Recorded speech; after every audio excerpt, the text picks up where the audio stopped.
This episode of the Codpast has been brought to you by ATEC, the Assistive Technology Exhibition and Conference. To find out more, go to www.atecconference.com. And Grammarly.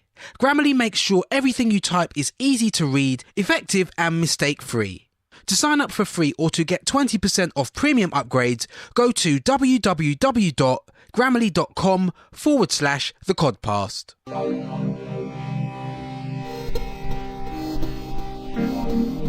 The Codpast.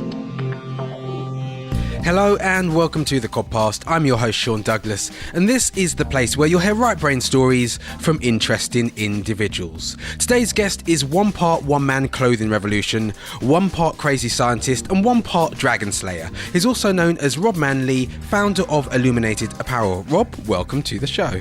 Hi there, thank you much for having me. So I first became aware of you. I was watching Dragon's Den and I saw you face to face with the dragons about to pitch your idea to them. And to be honest, I was watching it and my hands were getting a little sweaty and I was getting a bit tense. I mean, what was the experience like for you? Pretty nerve-wracking for myself. Was there any point where you thought it wasn't going to happen? Yes, there were some dragons that it basically wasn't of interest, but I did get an offer quite early on, which, helped me to spur on with the rest of the pitch. So. And what was the product that you were pitching to them? I've invented this luminescent ink, which I combine with the clothing. Basically, you can draw on your t-shirt with light, so it's kind of like bringing the Snapchat effect to your t-shirt. At the moment, you're kind of a fruitful entrepreneur, but most entrepreneurs have a journey. And in the UK, a lot of entrepreneurs' journeys seem to start at the school tuck shop, and I think yours started there as well. Yeah, I think I've sold gum at school in the past. I remember being caught by a teacher once, trying to find out what I was selling in the corridors, but it was just chewing gum. I ended up actually selling some hole punches to the business department at one point. I was organising, hoodies for school trips, so I think they quite liked and they encouraged the entrepreneurism. So they were quite on board with you buying stuff and selling it to the school, essentially. Yeah, I think they liked the the idea of it, and I wasn't doing anything underhand. So yeah. So I mean, you were doing well, kind of in the playground with your businesses at the tuck shop, but the other side of school life, you weren't doing so well. Yeah, I did find it difficult at school, mainly in the academic side.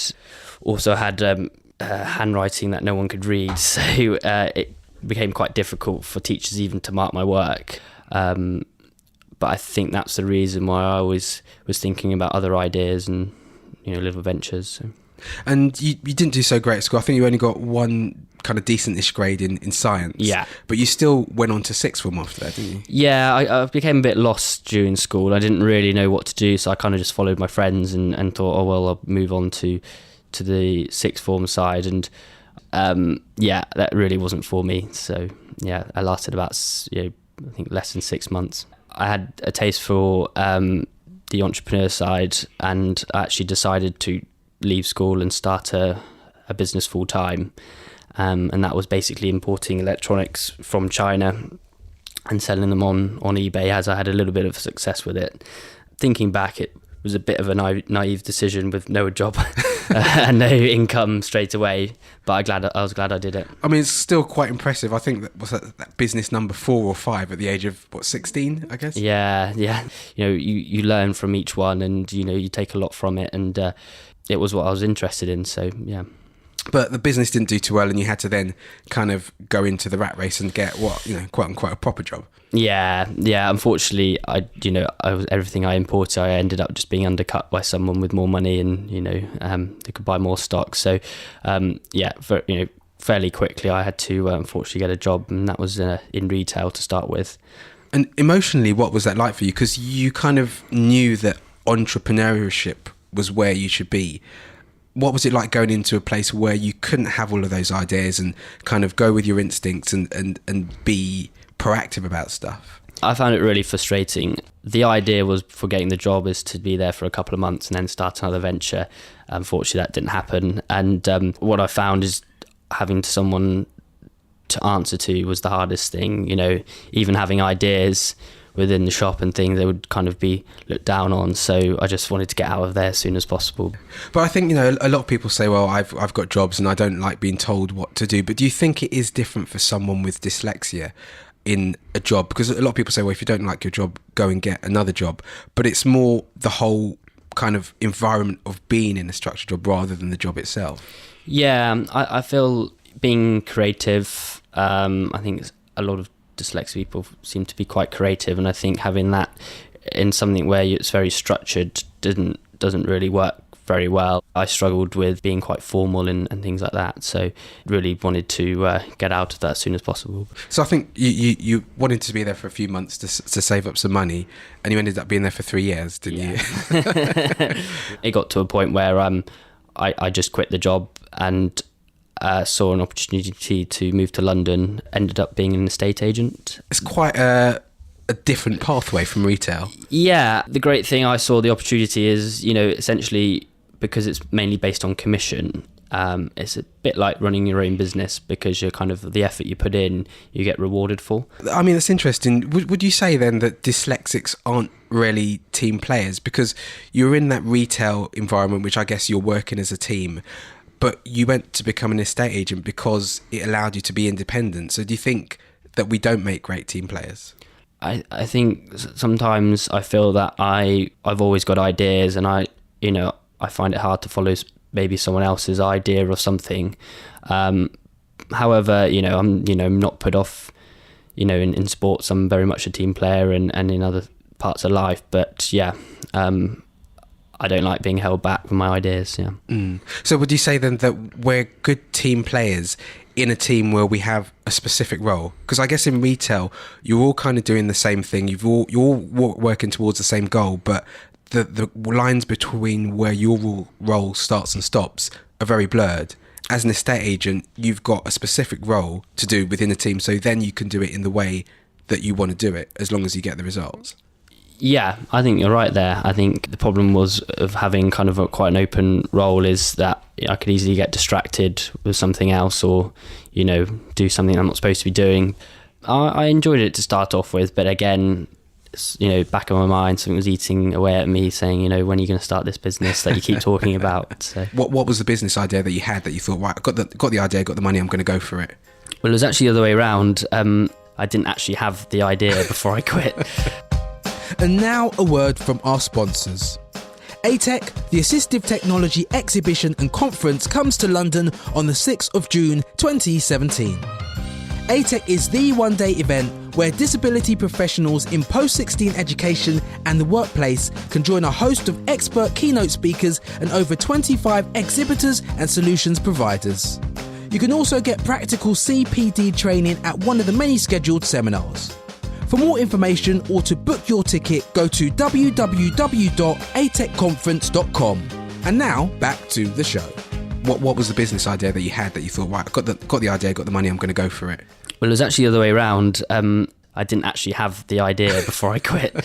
So you quit your job just hoping that a business idea would come to you? Yeah, I just thought, I've got a bit of money saved up. Worst case scenario, I can go and find another job. But if I don't do it now, there might not be another chance. So I thought if I forced myself to think of an idea, something will come. And did it just pop into your head? It was a lot harder than I thought. I was writing idea after idea on paper, and I realised, was this a bit of a silly decision, but something came eventually. And how did it come about? Because it's quite an out there idea. Yeah, I've always had this fascination with fashion that actually did something. So I'm not actually that interested in fashion itself, but I've always been interested in, they kind of call it fashion technology, where your clothing has another element to it. And I kind of saw a similar idea out there, but it wasn't executed very well. Looking to try and purchase the luminescent ink was impossible. So I thought, well, why don't I try and make it myself? So the luminescent ink is the ink that when you shine the light on it, it glows? Yeah. That's quite a leap of faith, because like most people that start, because you were doing all of this in your mum's kitchen, weren't you? Yes. And most people that start kitchen businesses will make cupcakes or something like that. But this was a product, quite a complicated, expensive product that was out there that needed, I guess, scientists or experts to create, and you just thought, I'll just recreate this ink and make it cheaper than the one that's on the market.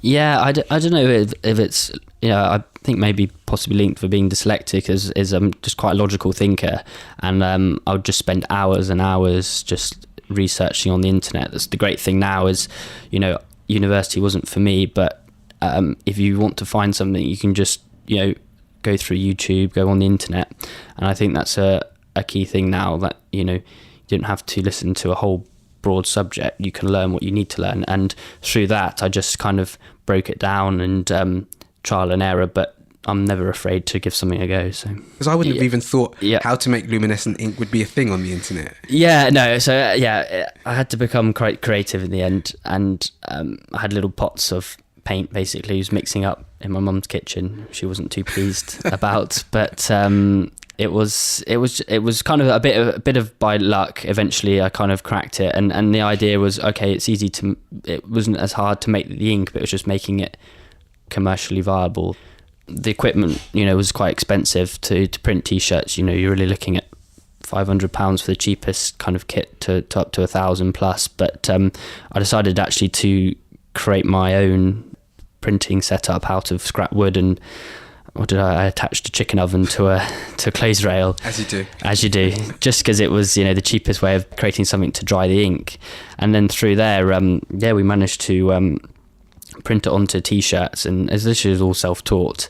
And it was literally from there we kind of cracked it. So did you start kind of, I don't know, going to market stalls or whatever to try and start to sell them? Yeah, so another platform that came across while being a estate agent is a crowdfunding platform called Kickstarter, and it's where basically you can put your idea in front of thousands of people, and then if they like it, they'll pre-order your product. And what it does, it helps you to see if there's demand, but also raise the money so you can buy in scale to make it cheap enough. And so I guess the money from the Kickstarter allowed you to ditch the chicken oven and get some proper equipment, did it? Yeah.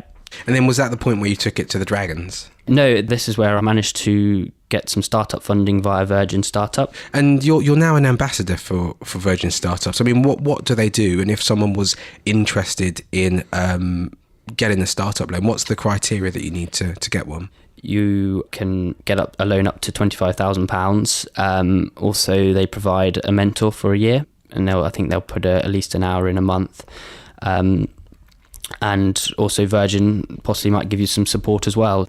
The nice thing is you kind of have similar people in the same situation, and just to give you that boost, really. So you had the loan, but then you were running into problems with the manufacturer, and then you kind of stopped production, but you still had to pay back the loan. So, I mean, how were you doing that if there wasn't money coming in and you didn't have enough money for rent and stuff? Yeah, so unfortunately I was having to use the loan money to pay back the loan, which is a dangerous situation to be in. But it was in that time I refined the process and actually changed the whole manufacturing process. And within that time, it kind of turned around the business. From there, that new product got picked up by a couple of gadget retailers, and eventually went on to be featured on the Gadget Show. And that must have been massive exposure for you. Yeah, it was. I mean, they contacted me out the blue, and I was over the moon. And they didn't actually confirm with me it was going to be on the television, so I was only given 3 days notice, and I already ran out of stock from I think a show I did, and it was an absolute crazy period before Christmas. I mean, how did you manage to do that? Because I went on a course the other day talking about how to get your stuff on things like the Gadget Show and get press coverage, and people pay masses and masses of amounts to do that, and people need masses of connections with journalists and stuff, but you seem to just flow into it. Yeah, I have been, I think, quite lucky because I'm offering something that's unique and different. But it's very much just organically. I'm not a massive believer in spending loads of money on marketing, etc. And I think, but it is about getting your product out there, and people do pick up on it. So possibly by getting into some retailers, it was seen there. So. But you must take these opportunities if they come along. So was this the point then that you went to the Dragons? Well, so I had a fantastic Christmas, managed to pay my rent, which was great. And then, but I was at a stage where I needed to expand the business because I was working so many hours and money wasn't too good either. I ended up just sleeping on my office floor because it was a lot easier and it means I could work longer hours. So it was supposed to be temporary again, but lasted a lot longer. And at that point, when you thought, right, I need some extra capital, I need to do something, I need to get some cash flow, why did you decide to go to the Dragons? Because that seems like a really long shot. Like most people would have gone to find an angel investor or a venture capitalist, and going on a kind of reality show seems quite a long shot, really.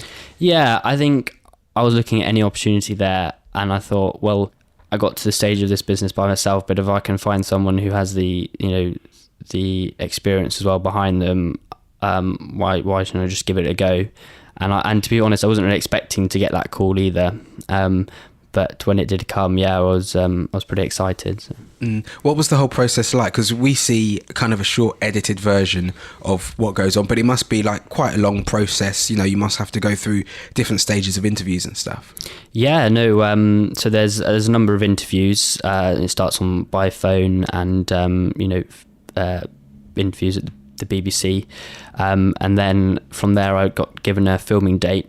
But what you see on TV is about 5 to 10 minutes, but you're actually in there for an hour, so it's massively cut down. People do get ripped apart on it. So like walking towards the set and knowing that you're going to have to face the Dragons, and I think you actually never done a presentation before, something like you've never pitched your idea, had you? Yeah, I haven't pitched the idea to. It was the first kind of look at getting some funding. So something your first pitch and presentation was Dragons Den. Was Dragons Den, so I couldn't have picked a bigger one. But it's easy to think, it's easy to remember your numbers and have all your questions ready. But it's when it gets nearer to the time, you start forgetting things, you start getting nervous, and because there's no interaction with the Dragons beforehand, it's literally open the lift doors and you're on. Wow. And they start filming. There's no kind of edits. There's no kind of like we'll redo that. So you've really got to be ready. And I just had everything going through my head all the time. All the questions I thought would come up. It was still you running the business by yourself. So, there was 2 other people with you. Who were they?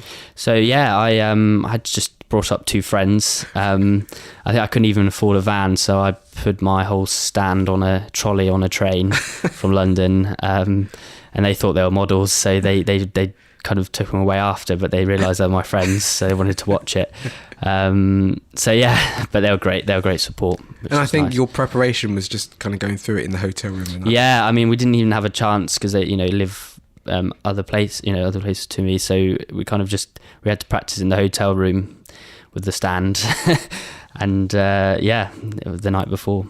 And how did you prepare for that mentally? Because a lot of people kind of look at, do the presentations and go through all the stuff, which you kind of didn't do. You just night before did it. But did you have a mental process for preparing for that? Yeah, I think I was so determined at this point. It was like something that I've always had a fascination with. I've been watching Dragons Den for kind of 10 years, since I was 14. So I really, I wasn't going to let this opportunity go. And I was kind of so mentally prepared. I kind of at one point thought I already had the money, So you just visualized it. It had already happened. Positive thinking. So you got the funds from, or you got the kind of yes from Deborah. How's that helped your business so far? We are still going through the due diligence period, so that's something that happens with everyone after the show, and you can't really make a decision on a business in that time period, so that's fair enough. But the exposure has been fantastic. Having being on national TV really helps boost the business and also gives some credibility. So before, no one's really heard of my brand, so that's really helped. Talking about the mental state of being an entrepreneur, what allowed you to believe in yourself? Because most people wouldn't have put up with sleeping on their floor for a year and a half. What was it that made you think this is something that I can do and I'm not going to give up on this? Yeah, I think it was just something I was so passionate about, and something that I had such a drive that I wasn't going to let anything in the way. And it was I'd kind of got so far with it at that point that I would have done anything, and nothing else was that important to me. You know, it didn't bother me sleeping on my office floor. You know, it was hard. You know, don't get me wrong, but you know, when you're in that state of mind, you know, the drive brings you through. So yeah. But I mean, how did you know? Because I always think sometimes like finding the right business is like finding a partner, like finding the one. Because you'd given up on all the other businesses. They did get hard and you gave up. Why do you think you felt this is the one that I know is going to be a success? Yeah, I think part of it, what I learned in the past, was that I would give up maybe too easily, and a lot of it is just persistence.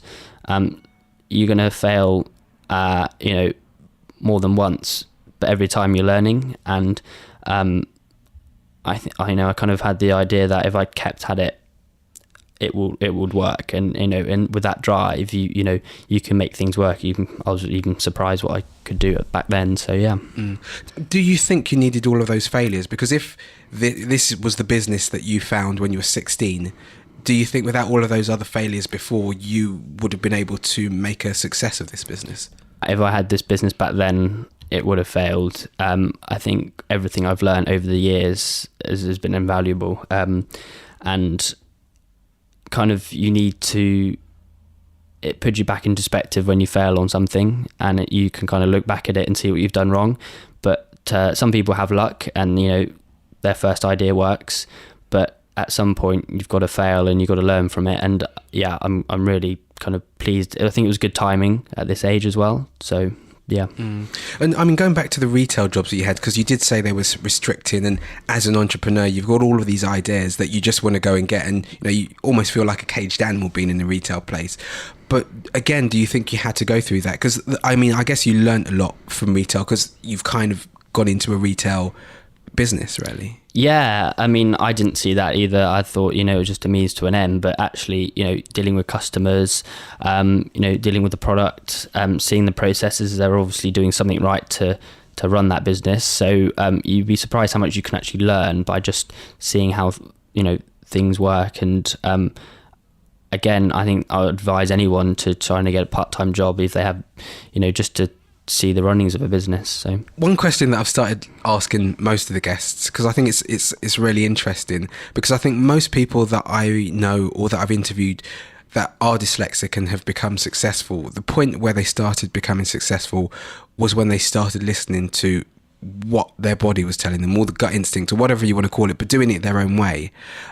Do you remember the point, that eureka moment, when you thought, if I just do this my way, I can be successful? I think after I quit my job as an estate agent, before that time I always had the idea that if I thought something would go right, it won't happen, kind of like a jinx effect. And after doing some research, I realised that if you believe in it and you have a desire to like make it work, and obviously you have to put an action to it, you can make things happen. And I think from that point I ignored everyone and I just thought I can make it work. So yeah, it was kind of that point.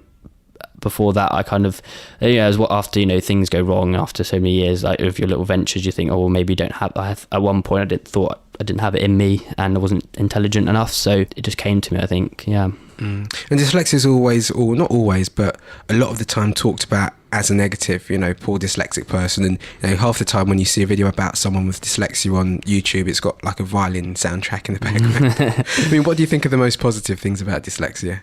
Someone who is very academic will very much follow the book in terms of rules in life and rules in the workplace, and sometimes that can be restrictive, and you really can see, being dyslexic, I can see always, you know, maybe possibly you know, opportunities, and I think that's a massive benefit. Yeah. So the story of your life seems to be go into a job, make some money so you can bring one of your ideas in your head into fruition. So, I mean, obviously the business is doing well. What's the next big venture that you're going to be taking upon yourself? Yeah, I mean, the thing I enjoy in the business is the creative side, and I've been unfortunately having to be very much looking after the business side at the moment, but I'm really looking to kind of bring out some new products this year, and that's the part I enjoy. So and I think just keep creating and innovating. And you've got people working for you now. It's not just a one-man band anymore. Yeah, thank God. So I have someone helping on production now, which is great, and also someone helping me to sell the products. So I've tried to do everything in the past myself, and eventually you have to let go to kind of build your business. So I guess you're no longer kind of sleeping under the office printer anymore. No, so last August I managed to move out. So finally, which yeah, I wouldn't advise sleeping on your office floor. You kind of start going insane after so long. So great stuff. Well, it's been fantastic having you on the show. If people want to get hold of your t-shirts or any of the products that you're producing, whereabouts can they do that? Yeah, you can check out our website, which is illuminatedapparel.co.uk, and yeah, get in touch. Brilliant. Rob, it's been a pleasure. Great, thanks, Sean. The Codpast is an audio production from extraordinaire.tv. And that was this month's dose of Dyslexic Radio Heaven. So just before we go, we want to make you aware of our special Grammarly offer. So I'm sure you know that sinking feeling when you've written a piece of text, you've spell checked it, you've proofread it 100 times, and you're 99% sure you've caught everything. But just to make sure, you give it to a friend to check, and lo and behold, there are about 20 mistakes that you never even saw. Or worse still, those internet trolls make you well aware of the mistake that you've just broadcast to the world. But with Grammarly, mistakes like this could be a thing of the past. To try Grammarly for yourself for free, or to get 20% off the premium upgrade, use our promo URL, which is www.grammarly.com/the Codpast. That's www.grammarly.com/the Codpast. If you like this month's episode of the Codpast, make sure you subscribe on iTunes, Stitcher or SoundCloud to make sure you know when new shows are uploaded. You can find the show notes for this episode or get more of our videos, podcasts and articles at thecodpast.org. So thecodpast.org is mainly a self-funded project, and there are a couple of ways that you can help us keep the Codpast going. One, go to thecodpast.org and hit the big red donate button. If you feel the Codpast adds value to your life in any way, then please think about donating. No matter how big or small, all donations are gratefully accepted. 2, leave us a 5-star review on iTunes. It costs nothing but really does help the Codpast grow. So that's it from me. I'll be back next month with another episode of the Codpast. But until next time, enlighten your right brain at thecodpast.org.